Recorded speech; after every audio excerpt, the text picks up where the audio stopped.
স্নেহের 2024 সালের নতুন বছরের পঞ্চম শ্রেণীর ছাত্রছাত্রী বন্ধুরা, আশা করি তোমরা সবাই ভালো আছো। আজ আমরা যে বিষয়টি নিয়ে আলোচনা করব পঞ্চম শ্রেণীর থার্ড সামেটিভ অর্থাৎ ফাইনাল পরীক্ষার আমাদের পরিবেশের কোশ্চেন পেপার নিয়ে। দেখো সরাসরি স্নেহ পঞ্চম শ্রেণীর থার্ড সামেটিভ অর্থাৎ ফাইনাল পরীক্ষার আমাদের পরিবেশের কোশ্চেন পেপারটা দেখতে পাচ্ছ। ফুল মার্কস তোমাদের রয়েছে 50 আর সময় তোমাদের রয়েছে 2 ঘন্টা। একই দাগে রয়েছে সঠিক উত্তর নির্বাচন করে লেখো যে কোনো 10টি পদ্ধতি বসতে, মানে 1 করে 1 × 10 = 10। প্রথম, জীবাশ্ম জ্বালানি হলো কয়লা, গ্রাফাইট, তামা। উত্তর হবে কয়লা। প্রশ্ন, ভারতের প্রথম ট্রেন চলে 1850, 1853, 1860 খ্রিস্টাব্দে। উত্তর হবে 1853 সালে। প্রশ্ন, বিশ্ব বয়স্ক দিবস পালন করা হয় 15ই জুন, 16ই অক্টোবর, 1 অক্টোবর। উত্তর হবে 1 অক্টোবর। সূর্য থেকে পৃথিবীতে আলো আসতে সময় লাগে প্রায় 8 মিনিট, 10 মিনিট, 12 মিনিট। উত্তর হবে 8 মিনিট। পরের প্রশ্ন, চন্দ্রগ্রহণ হয় পূর্ণিমা, অমাবস্যা, একাদশী তিথিতে। উত্তর হবে পূর্ণিমা তিথিতে। পরের প্রশ্ন, সুমেকার লেবি ধূমকেতুটি আছড়ে পড়ে বুধ গ্রহে, বৃহস্পতি গ্রহে, শুক্র গ্রহে। উত্তর হবে বৃহস্পতি গ্রহে। পরের প্রশ্ন, মুখ্য জোয়ারের মূল কারণ চাঁদের আকর্ষণ, সূর্যের আকর্ষণ, পৃথিবীর ঘূর্ণন। উত্তর হবে চাঁদের আকর্ষণ। প্রশ্ন, যেখানে ভূমিকম্প বেশি হয় সেখানে ঘরবাড়ি তৈরি হয় ইটের, কাঠের না মাটির। উত্তর হবে কাঠের। প্রশ্ন, পরিবেশ বান্ধব যান হলো অটো, বাস, সাইকেল। উত্তর হবে সাইকেল। প্রশ্ন, অপ্রচলিত শক্তি হলো কয়লা, পেট্রোল, সৌরশক্তি। উত্তর হবে সৌরশক্তি। প্রশ্ন, পানসি হলো এক প্রকার রিক্সা, ডিঙি না পাখি। উত্তর হবে ডিঙি। প্রশ্ন, জ্যাম জেলির শিশিতে ভারত সরকারের ISI APO আগমার্কা ছাপ থেকে। উত্তর হবে APO। প্রশ্ন, কাগজ প্রথম তৈরি হয় ভারতে, চীনে, নেপালে। উত্তর হবে চীনে। প্রশ্ন, ধূমকেতু দেখতে বাঁশির মতো, চাঁদের মতো না ঝাঁটার মতো। উত্তর হবে ঝাঁটার মতো। 2 দাগে রয়েছে নিচের প্রশ্নগুলির পূর্ণবাক্যে উত্তর দাও যে কোনো 10টি পদ্ধতি বসতে, মানে 1 করে 1 × 10 = 10। প্রথম, কত সালে সুমেকার লেভি ধূমকেতুটি বৃহস্পতি গ্রহের ওপর পড়ে? উত্তর হবে 1994 সালে। প্রশ্ন, কোন তিথিতে মরাকোটাল হয়? উত্তর হবে সপ্তমী তিথিতে। প্রশ্ন, সূর্য থেকে পৃথিবীতে আলো আসতে কত সময় লাগে? উত্তর হবে 8 মিনিট 19 সেকেন্ড সময় নেয়। প্রশ্ন, টেলিস্কোপ কে তৈরি করেন? উত্তর হবে টেলিস্কোপ তৈরি করেন গ্যালিলিও গ্যালিলি। প্রশ্ন, ভুটানের কাছে যে জলবিদ্যুৎ কেন্দ্র আছে তার নাম কি? উত্তর হবে ভুটানের কাছে যে জলবিদ্যুৎ কেন্দ্র আছে তার নাম চুখা। প্রশ্ন, আইলা কত সালে হয়েছিল? উত্তর লিখবে আইলা 2009 সালে হয়েছিল। প্রশ্ন, থুতু থেকে কোন রোগে জীবাণু ছড়ায়? উত্তর হবে থুতু থেকে যক্ষা রোগে জীবাণু ছড়ায়। প্রশ্ন, রক্তাল্পতার 2টি লক্ষণ উল্লেখ করো। রক্তাল্পতার 2টি লক্ষণ হলো নখ ফেটে যায় ও ফ্যাকাশে হয়ে যায়। স্বাস্থ্য ভালো রাখতে কী করতে হবে? দৌড়াতে হবে, সাঁতার কাটতে হবে, হাঁটতে হবে, ব্যায়াম বা যোগ ব্যায়াম করতে হবে নিয়মিতভাবে। তবে নোংরা জলে সাঁতার কাটলে ত্বকের সমস্যা হবে। পরে টারবাইন কাকে বলে? উত্তর লিখবে বিদ্যুৎ কেন্দ্রে একটা মস্ত পাখার মতো দেখতে একটা যন্ত্র থাকে, একে টারবাইন বলে। কয়লা খনি আমাদের রাজ্যে কোথায় আছে? বর্ধমান জেলার রানীগঞ্জ ও আসানসোলে। প্রশ্ন, আদিম যুগে জমিতে কী সার দেওয়া হতো? উত্তর হবে গোবর সার। সবুজ বিপ্লব কাকে বলে? খাদ্যে আমরা স্বয়ংসম্বর যে পদ্ধতি হলাম, অর্থাৎ চাষের পরিমাণ যেভাবে বাড়লো সেই ঘটনাকে সবুজ বিপ্লব বলে। 1990 সাল পর্যন্ত খাদ্যশস্যের উৎপাদন দ্রুত বাড়তে থাকে। তিন শূন্যস্থান পূরণ করো যে কোনো 9টি পদ্ধতি বসতে, মানে 1 করে 1 × 9 = 9। জেনারেটর ড্যাশ শক্তি চালিত বৈদ্যুতিক। প্রশ্ন, ঘিয়ের শিশির গায়ে ড্যাশ ছাপতে দেবে আগমার্কা। প্রশ্ন, ড্যাশ হলো সকল শক্তির উৎস দেবে সূর্য। প্রশ্ন, মুখ্য জোয়ারের মূল কারণ ড্যাশ। উত্তর হবে চাঁদের আকর্ষণ। প্রশ্ন, তালপাতায় লেখা বইগুলিকে ড্যাশ বলে? উত্তর হবে পুঁথি। প্রশ্ন, বিদ্যুৎ কেন্দ্রে একটা মস্ত পাখার মতো ড্যাশ যন্ত্র থাকে। উত্তর হবে টারবাইন। প্রশ্ন, ড্যাশ শিশুর একটি মৌলিক অধিকার বেঁচে থাকা। প্রশ্ন, যারা পরিষেবা নেন বা উপভোগ করেন তারা হলো ড্যাশ উপভোক্তা। প্রশ্ন, প্রেসার কুকার এর প্যাকেটে ড্যাশ ছাপ থাকে? উত্তর হবে ISI। প্রশ্ন, পথের পাঁচালী সিনেমাটি বানিয়েছিলেন ড্যাশ? উত্তর হবে সত্যজিৎ রায়। প্রশ্ন, কলকাতায় রিক্সা আসে ড্যাশ সালে? উত্তর হবে 1900 সালে। চারিদিকে রয়েছে নিচের প্রশ্নগুলির উত্তর দাও যে কোনো 5টি পদ্ধতি বসতে, মান 2 করে 2 × 5 = 10। প্রথম, গাছ না থাকলে বৃষ্টি হবে না কেন? উত্তর লিখবে গাছ থাকলে তবেই হাওয়া আটকাবে, মেঘ থমকে দাঁড়াবে, ঠান্ডা হয়ে জলের বড় বড় ফোঁটা হবে, মাটিতে ঝরে পড়বে। গাছ নেই তাই বৃষ্টিও নেই। জলচক্র কাকে বলে? সূর্যই তাপের উৎস, সূর্যের তাপে বরফ গলে যায়। সূর্য থাকলে নদী থাকবে, জলের স্রোত থাকবে। জলের মাধ্যমে সূর্যই আমাদের শক্তি দিচ্ছে, একেই বলে জলচক্র। বাষ্পীভবন কাকে বলে? আকাশ থেকে বৃষ্টি হিসাবে জল পড়ে, এই উৎস জলীয় বাষ্প। সূর্যের তাপ খুব কমে গেলে জল জমে কঠিন বরফ হয়, আর তাপ বাড়লে বাষ্পে পরিণত হয়। জলের এই বাষ্পের রূপান্তরকেই বাষ্পীভবন বলে। পানসি কি? পানসি হলো বাঁশ দরমা দিয়ে ঢাকা ছোট নৌকা, অনেকটা ডিঙির মতো, একটু লম্বাটে, হালকা আর পাল খাটানো। পানসিতে দাঁড় থাকলেও দাঁড়ের বিশেষ কাজ থাকে না, দাঁড় টানলেই জল পিছিয়ে যায় আর নৌকা যায় এগিয়ে।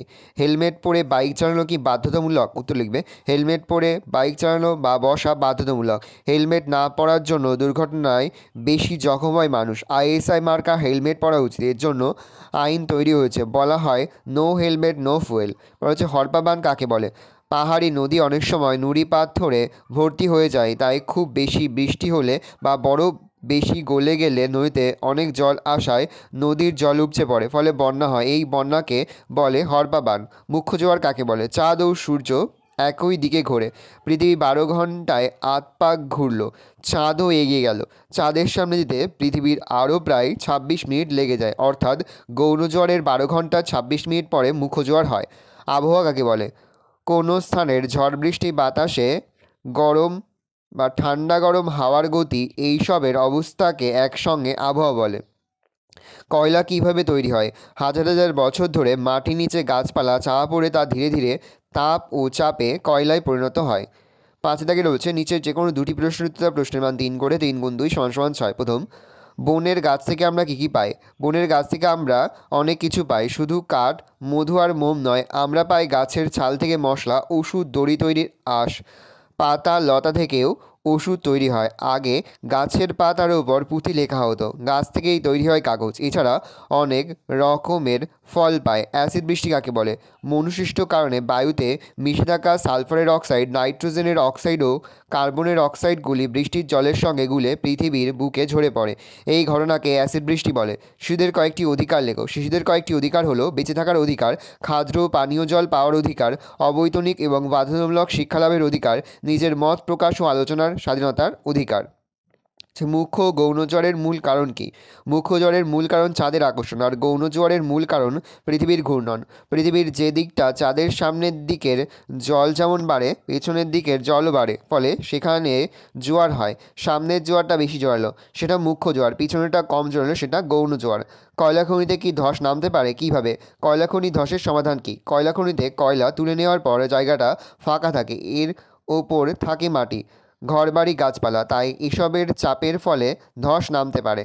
কয়লা তুলে বালি দিয়ে খনির ফাঁকা জায়গা সম্পূর্ণ ভরাট করতে হবে। 2, খনি অঞ্চলে প্রচুর পরিমাণে গাছ লাগাতে হবে। 6 দাগেরও যে কোনো একটি প্রশ্ন দিতে, প্রশ্নের মান 5। রাস্তায় বেরোলে কী কী করতে হবে? তার হচ্ছে বাল্যবিবাহের কোনো ঘটনা তুমি জানতে পারলে কী করবে? 2+3। 1, গাড়িতে বসার সময় সিট বেল্ট ব্যবহার করতে হবে। 2, বাবা মা বা বড় কারোর সঙ্গে মোটর সাইকেলে চাপলে সবাইকে হেলমেট পরতে হবে, এমনকি শিশুকে হেলমেট পরতে হবে। 3, সিগন্যাল দেখে রাস্তা পার হতে হবে। 4, জেব্রা ক্রসিং বরাবর রাস্তা পার হতে হবে। রেলওয়ে ক্রসিং পারাপারের সময় সিগন্যাল দেখে পার হতে হবে। সবুজ সিগন্যাল থাকলে যাত্রীবাহী ট্রেন বা মালগাড়ি না চলে যাওয়া পর্যন্ত অপেক্ষা করতে হবে। সর্বোপরি নিজেকে অত্যন্ত সচেতন হতে হবে। বাল্যবিবাহের কোনো ঘটনা জানতে পারলে আমার উচিত হবে সেই বিবাহে বাধা দেওয়া। শুধু তাই নয়, মেয়েটি যাতে লেখাপড়া শিখে বড় হতে পারে তার সুব্যবস্থা করা। এর জন্য আমি প্রশাসনের সঙ্গে যোগাযোগ করব। সুনামি কাকে বলে? রাষ্ট্রের ভূমিকম্প কাকে বলে? 3+2। সমুদ্রের তলদেশে শক্তিশালী ভূমিকম্প হলে সমুদ্রে যে বড় বড় ঢেউয়ের সৃষ্টি হয় তাকে সুনামি বলে। জাপানি ভাষায় সু মানে প্রত্যাশয় আর নামি মানে হচ্ছে তরঙ্গ। কোথাও 3 মিটার, কোথাও 12 মিটার উঁচুতে জল ওঠে। কোনো কারণে ভূ অভ্যন্তরে সৃষ্টি হওয়া কোনো কম্পন যখন ভূত্বকের কিছু অংশকে কিছুক্ষণের জন্য আন্দোলিত করে, তখন তাকে ভূমিকম্প বলে। টিকা লেখো। বাঘের সংখ্যা হ্রাস ও সংরক্ষণ কোন আইনে শিশুদের অধিকারের কথা বলা আছে? 3+2। সব বনে বাঘ আছে কি না তা জানতে হবে, হয়তো আগে ছিল এখন নেই। বাঘ তো অনেক রকম, ডোরাকাটা বাঘ, নেকড়ে বাঘ, চিতাবাঘ ইত্যাদি। শিকারীরা বাঘ মেরে বীরপুরুষ ভাবত নিজেকে। বর্তমানে বাঘ সংরক্ষণের জন্য বাঘ মারা আইন করে নিষিদ্ধ করা হয়েছে এবং কয়েকটি জায়গায় ব্যাঘ্র প্রকল্প তৈরি হয়েছে, যেমন সুন্দরবন ও বক্সাদুয়ার। 2010 সালের 1 এপ্রিল থেকে চালু হয়েছে শিক্ষার অধিকার আইন। ভালো করে দেখে নাও। এই রয়েছে টোটাল তোমাদের থার্ড সামেরি অর্থাৎ ফাইনাল পরীক্ষার পঞ্চম শ্রেণীর আমাদের পরিবেশের কোশ্চেন পেপার। ভালো তোমরা কোশ্চেনটা দেখে নাও। আশা করি ভিডিওটা ভালো লেগেছে। ভিডিওটা ভালো লাগলে ভিডিওকে লাইক করতে থাকলে ভুলবেন না। আর আমার চ্যানেল নতুন হওয়া লাল কালার সাবস্ক্রাইব প্রেস করে পাশে বেল আইকনটা প্রেস করো, যখন নতুন কোনো ভিডিও আপলোড করি সবার ফার্স্ট নোটিফিকেশন তোমরা পেয়ে যাও। আর এই ভিডিওটি তোমার বন্ধু বান্ধবী আত্মীয় সবার মধ্যে কিন্তু অনেক শেয়ার করে যাবে বছর পঞ্চম শ্রেণীতে পড়ছে। আমরা কিন্তু ইতিমধ্যে পঞ্চম শ্রেণীর প্রতি বিষয়ের সিলেবাস, প্রশ্নকার এবং নমুনা প্রশ্নপত্র কিন্তু আপলোড করে দিই। এখনও পর্যন্ত সেই ভিডিওগুলো না দেখে থাকো, ভিডিওগুলো কিন্তু তাড়াতাড়ি দেখে নাও। তোমাদের সকলকে জানাই আগাম পরীক্ষার অনেক অনেক শুভেচ্ছা এবং অভিনন্দন। একেবারে ভিডিও শেষে স্ক্রিনে তোমরা একটা প্লেলিস্ট দেখতে পারবে, তারপরে ক্লিক করলেই সমস্ত ভিডিওগুলো কিন্তু তোমরা পর দেখে নিতে পারবে। কোনো প্রশ্নের উত্তর লিখতে বা বুঝতে যদি কোনো রকম অসুবিধা হয় তাহলে কিন্তু নির্দ্বিধায় কমেন্ট সেকশনে কমেন্ট করে জানাতে একদমই ভুলবে না। ভালো তোমরা কোশ্চেন দেখে নাও।